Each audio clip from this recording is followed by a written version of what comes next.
Hello, नमस्कार है आप सभी का हमारे यूट्यूब चैनल स्टडी युवा में। बिल्कुल सही। आप जैसा कि आपको पता है, हम इंग्लिश की वीडियोस भी हमने डालनी स्टार्ट कर दी हैं। तो जीके की वीडियोस तो हमारी कंटिन्यू लास्ट 6 मंथ से कंटिन्यू चली रही हैं। साथ साथ हमने इंग्लिश की वीडियोस भी डालनी स्टार्ट कर दी हैं। और अगर आपको एक्सेस करना है फ्री नोट्स के लिए, फ्री क्विज़ के लिए, तो हमारी जो स्टडी युवा ऐप है, प्ले स्टोर पे जाके आप डाउनलोड कर लें। 5 स्टार रेटिंग भी दे दें प्लीज़। और वहाँ पे आपको जो भी पीडीएफ है वो वहाँ पे अवेलेबल हो जाएगी। That is free of cost. English और जीके दोनों के कोर्सेज हैं, वो फ्री ऑफ कॉस्ट अवेलेबल हैं आपके लिए। ठीक है, तो फॉर द टाइम बीइंग आप ज़रूर इसे एप्लीकेशन को डाउनलोड कर लें और जो रेटिंग है ज़रूर दे दें। अपने फ्रेंड्स, अपने दोस्तों को, अपने परिवार वालों को ज़रूर सर्कुलेट कर दें। तो बिना किसी विलंब के हम स्टार्ट करते हैं इंग्लिश का first question. Today's first question is which of the following best expresses the meaning of the given word gruesome. Gruesome का सिनोनिम क्या होगा। मैंने यहाँ पे इमेज भी डाली है। इमेज इसलिए डाली है ताकि आपकी माइंड में जो वर्ड होता है उसकी पिक्चर छप जाए और आप कभी भी ज़िंदगी में उसका मीनिंग है वो आप भी भूलें ना। तो इसलिए ये ध्यान रहे, जो पिक्चर है वो हमेशा जो गिवन वर्ड होगा उससे रिलेटेड होगी और उसे माइंड में सेट कर लो ताकि आप कभी भी इसे ना भूलें। तो जिसे भी इसका करेक्ट आंसर पता है वो कमेंट करता हुआ चले। जिसे नहीं पता है उसे मैं रिक्वेस्ट करता हूँ कि वो अपनी एक नोटबुक बनाए, उसमें साथ साथ लिखता हुआ चले। ठीक है, तो इसका जो ग्रूसम है, what is the synonym of gruesome. There are 4 options: hateful, painful, tragic या फ्राइटफुल। तो the correct answer is D option, frightful मतलब भयंकर। ग्रूसम का मतलब होता है frightful. There are 3 other words, उसका मीनिंग भी मैं बता देता हूँ। हेटफुल होता है घृणास्पद, जो घृणा करने के लायक होता है। पेनफुल होता है दर्दनाक। ट्रेजिक होता है दुखद।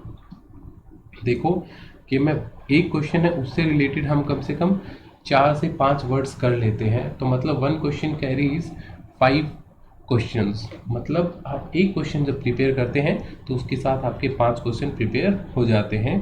तो अगर हम एक लॉन्ग टर्म में देखें तो ये बहुत अच्छी इन्वेस्टमेंट है आपके लिए। छोटे से टाइम में आप बहुत ज़्यादा चीज़ें एक साथ सीख रहे हैं। चलना, अब हम चलते हैं नेक्स्ट क्वेश्चन पे। जिसे आता है वो फटाफट कमेंट करता हुआ चले साथ साथ। Which of the following best expresses the meaning of the given word secure.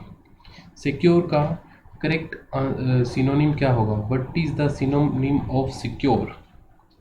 There are 4 options: secret, comfortable, safe या इंडिपेंडेंट। जिसे पता है वो कमेंट कर दे। तो राइट, इसका जो करेक्ट आंसर होगा सी ऑप्शन होगा, that is safe. Secure means safe. Secret होता है गुप्त चीज रखना।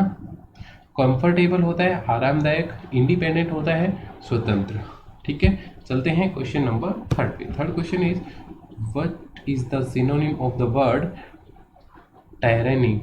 टायरनी जो है वर्ड, उसका सिनोनिम क्या होगा। There are 4 options: misrule, power, madness या क्रुएल्टी। जिसे पता है वो कमेंट करता हुआ चले फटाफट, ताकि आप अपना टेस्ट यहाँ पे साथ साथ दे रहे हैं। अगर यहाँ पे आप साथ साथ कमेंट कर रहे हैं तो इसका मतलब आप साथ साथ टेस्ट भी देते हुए चल रहे हैं।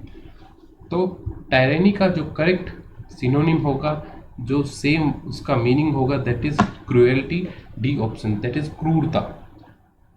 जो बाकी 3 ऑप्शन बच गए हैं, they are misrule, power and madness. Misrule का पता ही है, एराजकला। एराजकला मतलब जो रूलिंग करते हैं वो सही से नहीं करना, दैट इज मिसरूल। पावर का मतलब पता ही है, शक्ति। एंड मैडनेस इज पागलपन किसी चीज को लेके, दैट इज मैडनेस। ठीक है, एंड क्रूअल्टी इज क्रूरता। अब हम चलते हैं question number 4, that is from antonym.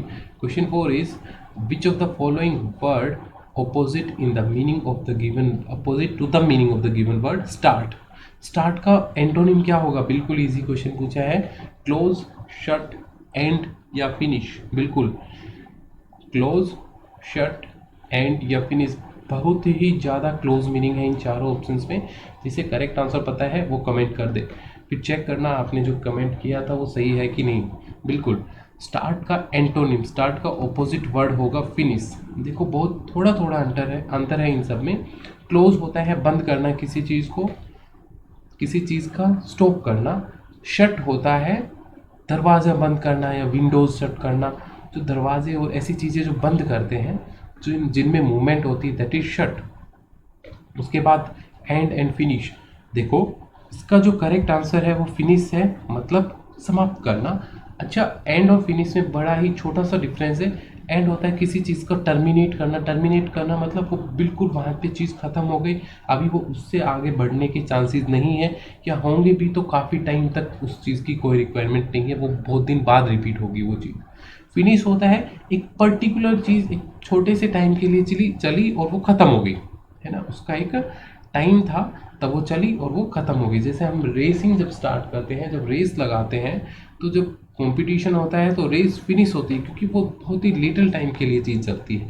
And होना मतलब आपने रेस करना छोड़ दिया है, या आपने रेस कर ली, अभी आप काफ़ी दिन तक जो है कंफर्टेबल जोन में चले गए हैं, अभी आप काफ़ी दिन तक रेस नहीं करने जा रहे हैं। तो इसका जो करेक्ट आंसर है वो डी होगा, that is finish. Finish means समाप्त करना, ठीक है। ये बहुत ही छोटा छोटा डिफरेंस था इनमें। Next question is question number 5, what is the synonym antonym of universal. Universal का एंटोनिम मतलब ऑपोजिट वर्ड ऑफ यूनिवर्सल क्या होता है। There are 4 options, narrow, regional, miniature या सब्सिडायरी। जिसे आता है वो फटाफट कमेंट करता हुआ चले। देखो जो हिंदी है, अगर आपको जो बाकी वर्ड्स हैं उसके हिंदी मीनिंग या उसके मीनिंग्स जो है आपको पता है, तो आप एंटोनिम और सिनोनिम काफ़ी इजीली कर पाएंगे। तो यूनिवर्सल का मतलब पता है सार्वभौमिक, जो वर्ल्ड वाइड जो चीज़ होती है, that is universal. Of course इसका ऑपोजिट क्या होगा, रीजनल, मतलब एक क्षेत्रीय चीज़। रीजनल चीज़ मतलब बहुत ही कम जगह पे जो चीज़ होती है, दैट इज़ रीजनल। यूनिवर्सल होता है पूरे वर्ल्ड वाइड, ठीक है। और इसके बाकी जो ऑप्शन थे, नैरो, नैरो का मतलब होता है संकीर्ण, पतली जगह, काफ़ी बड़ी जगह। मिनिएचर होता है लघु, छोटा। सब्सिडायरी होता है सहायक, जो असिस्टेंट होता है, दैट इज सब्सिडायरी। सहायक चीज़ें जो होती हैं, that is subsidiary. Question number 6 है, which of the following word opposite in meaning to the given word alive. Alive का ऑपोजिट वर्ड, एंटोनिम वर्ड क्या होगा। पैसिव, डेड, एस्लीप या ड्राउजी। अलाइव से रिलेटेड मैंने पिक्चर डाली है। मैंने बोला था कि पिक्चर मैं इसीलिए डाल रहा हूँ ताकि आपके माइंड में जो वर्ड है उसके साथ उसकी पिक्चर छप जाए, आप कभी भी उसे भूलेंगे नहीं, ठीक है। तो what is the correct antonym of the word alive. Alive का ऑपोजिट वर्ड क्या होगा। बिल्कुल यहाँ पे जो पिक्चर है उसमें दिख रहा है, जो बंदा जीवित रहता है उसकी जो लाइंस होती हैं वो ऐसे ही चलती हैं। बिल्कुल ये सिग्निफाई करता है कि आप अलाइव हैं। तो अलाइव का उल्टा होगा बिल्कुल डेड। डेड का मतलब आप मृत हो गए हैं, मरना। डेड मतलब मरना, that is exactly opposite in the meaning to alive. Passive होता है निष्क्रिय, कोई चीज़ है वो क्रिया में नहीं है, मतलब वो जो पहले जो चीज़ काम कर रही थी वो अभी काम नहीं कर रही है, दैट इज निष्क्रिय, वो होता है पैसिव। अस्लीप होता है निद्रामग्न, मतलब गहरी नींद में सोना, आप बिल्कुल नींद में मस्त होना। ड्राउजी इज सुस्त, ठीक है, सुस्त इज ड्राउजी, ठीक है। अब हम चलते हैं नेक्स्ट क्वेश्चन। क्वेश्चन नंबर 7 है आपके सामने, choose the one which can be substitute for the given sentence. इस सेंटेंस जो है a government by nobles, a government by nobles का इसका वन वर्ड सब्स्टिट्यूशन क्या होगा। गवर्नमेंट बाय नोबल्स, शिष्ट व्यक्ति, मतलब विद्वान व्यक्तियों के द्वारा जब गवर्नमेंट, जब राज किया जाता है तो उसे हम क्या बोलते हैं। देयर आर 4 ऑप्शन, जिसे पता है वो फटाफट कमेंट करता हुआ चले भाई, और चेक करता चले कि आपने सही लिखा था या नहीं। तो the 4 options are democracy, bureaucracy, autocracy या एरिस्टोक्रेसी। बिल्कुल, जिसने थोड़ा सा भी दिमाग लगाया होगा, जिसे थोड़ा सा भी मीनिंग्स पता होंगे वर्ड्स के, वो फटाक से कर दिया होगा उसने। तो इसका करेक्ट आंसर बिल्कुल सही डी ऑप्शन है, एरिस्टोक्रेसी। एरिस्टोक्रेसी मीन्स शिष्ट जन, जो विद्वान लोगों द्वारा जो रूल किया जाता है, that is aristocracy. There are other 3 options. Autocracy मतलब एक तंत्र, हमेशा एक ही बंदा एक ही परिवार की जब किसी देश या किसी उस पर शासन रहता है, दैट इज ऑटोक्रेसी। ब्यूरोक्रेसी होती है नौकरशाही। नौकरशाही मतलब एक हेड हो गया, उसमें बाकी जो लोग हैं वो सारे नौकर हो गए, क्या यूँ कह दो आप सारे गवर्नमेंट जो हैं सारी गवर्नमेंट के लोग हो गए वो नौकर हो गए और एक बंदा उनका हेड हो गया। देन डेमोक्रेसी इज जनतंत्र। जनतंत्र मतलब जनता के द्वारा चलाया गया राज्य। जो हमारी इंडिया है, इंडिया में डेमोक्रेसी है क्योंकि हम ही एमएलए और एमपी सेलेक्ट करते हैं और वो आगे जाके पीएम्स एंड प्रेसिडेंट वगैरह उन्हीं में से लोग सेलेक्ट करते हैं। मतलब डायरेक्टली और इनडायरेक्टली जो लोग हैं उनका इन्वॉल्वमेंट होता है हमारी पॉलिटिशियंस बनाने में। ठीक है, तो हमारे इंडिया में डेमोक्रेसी है एंड जो विद्वान जो राज करते हैं that is aristocracy. Question number 8 है choose the one word which can be substituted for the given sentence anything written in a letter after it is signed। जब हम किसी लेटर पे साइन कर देते हैं उसके बाद अगर कोई चुपके से ये यूँ कह दो दैट इज़ इलीगली आप कोई चीज़ लिख देते हैं तो उसे क्या बोलते हैं? Posterity, postdiction, postscript या कोरिएंडम। बिल्कुल ये इलीगल होती है ये चीज़। जैसे हम साइन करवा लेते हैं पहले और उसमें जो भी स्टेटमेंट किसी बंदे ने लिखी है उसके नीचे साइन लिखता है, तो जहाँ बची हुई जगह है वहाँ पे हम अपनी तरफ से अगर कोई चीज़ ऐड कर देते हैं that is called you can say post script. बिल्कुल इसमें जो मैंने जो इमेज दी है उसमें लिख भी दिया है पोस्ट स्क्रिप्ट होगा, वो करेक्ट आंसर होगा।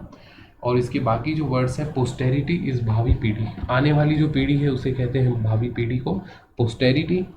पोस्ट डिक्शन एक्चुअली में कोई वर्ड नहीं होता। जैसे प्रिडिक्शन होता है हमारे गिवन टाइम से पहले की चीज़ बताना, पोस्ट डिक्शन होता है गिवन टाइम के मतलब प्रिडिक्शन का उल्टा होता है पोस्ट डिक्शन।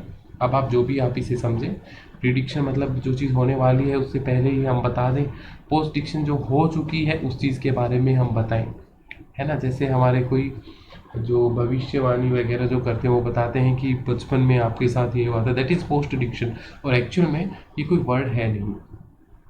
फिर आता है post script.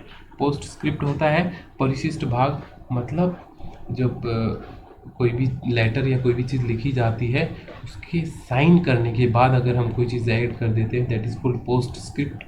And corrigendum means शुद्धि पत्र। ठीक है, अब हम चलते हैं next question, question number 9। Choose the one word which can be substituted for the given sentence strong and settled dislike between the two persons.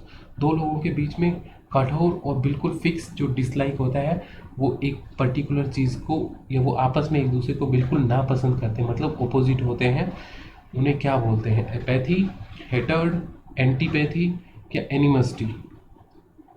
Apathy, hatred, antipathy या animosity?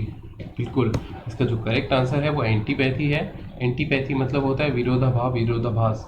ठीक है, दो बंदों के बीच में बिल्कुल विरोध होना that is called antipathy.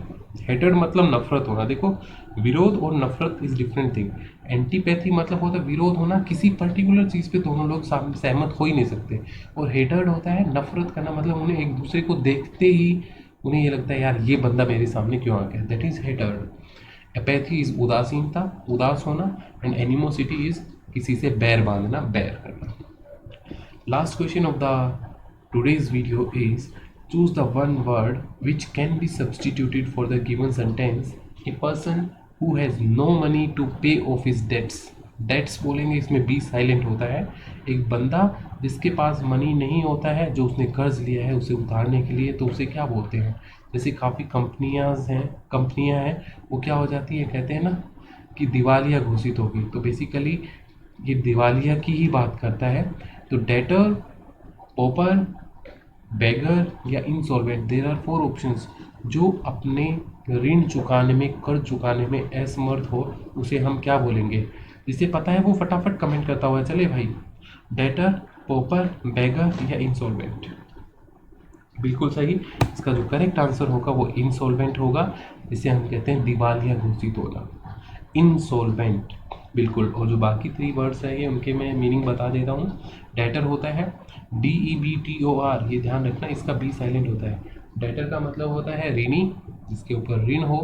Popper होता है कंगाल, जो बिल्कुल कंगाल हो चुका हो, जिसके पास कुछ भी नहीं हो। बैगर होता है याचक, जो भिखारी होता है, और इंसॉल्वेंट होता है दिवालिया। देखो, there is a difference between pauper and insolvent. Pauper होता है कंगाल होना, मतलब उसके पास कुछ भी नहीं है, और इंसॉल्वेंट होता है उसके पास है, काफ़ी सारी चीज़ें हैं, लेकिन जो उसने कर्ज लिया है उसको चुकाने के लिए उसके पास पैसा या ऐसी चीज़ नहीं है जिसको वो कर्ज चुका सके। कंगाल होना मतलब उसके पास खाने पीने की भी कमी है। ठीक है, तो these are the 10 questions of today's video. मैं आपको फिर से बता देता हूँ, हर संडे सुबह 10 बजे हमारी लाइव क्विज होती है हमारी यूट्यूब चैनल स्टडी युवा पे। वहाँ पे सुबह 10 बजे ज़रूर आएँ, बेल आइकन को प्रेस कर लें और ऑल पे प्रेस कर दें, ताकि जब भी हमारी जो क्विज आए या नई वीडियो आए तो आपको सबसे पहले पता चले। जो नए आए हैं वो सब्सक्राइब कर दें, लाइक कर दें, और जिस भी बंदे ने लाइक और सब्सक्राइब किया है, इतना सोच समझ कर लाइक और सब्सक्राइब करने के लिए आपका बहुत बहुत धन्यवाद। हम आपकी कद्र करते हैं, और अब मिलते हैं हम नेक्स्ट वीडियो में। तब तक के लिए आपका बहुत बहुत धन्यवाद, आपका आभार, थैंक यू।